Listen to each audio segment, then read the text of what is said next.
Berlindəki ikinci və son günümüzdən hər kəsə salamlar. Elə biz çölə çıxan kimi yağış başlayır və günə marketdən aldığımız kruasan və börəklə başlayırıq. Səhər yeməyimizi kassanın sonunda zibil qablarının yanında tez bir şəkildə ayaq üstə yeyirik. Amma yenə də mən çox xoşbəxtəm, çünki zooparka gedirik. Bura Avropanın ən qədim zooparklarından biridir. Və demək istərdim ki, bura gördüyüm ən böyük zooparkdır, amma zooparka ilk gəlişimdir. 3 saatdan çox burada vaxt keçirdik, amma bütün heyvanlara baxıb bitirə bilmədik. Zooparkdan ayrıca video paylaşacağam.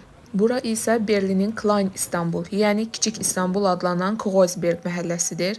Əhalinin çoxu türklərdən ibarətdir və diqqətimi ən çox çəkən şey isə demək olar ki, hər yerin səki və divarların qrafitlərlə dolu olması idi. Şəhəri çox gəzməyə fürsətimiz olmadı, çünki hava gördüyünüz kimi idi. Və nəhayət 5 saatlıq dönüş yolundan sonra yaşadığımız şəhərə qayıtdıq. Metrodan çıxan kimi isə bizi Bahnhof Parti qarşıladı. Deməli, Bahnhof partilər adətən şəhərin gənclərinin təşkil etdiyi qeyri-rəsmi partilərdir.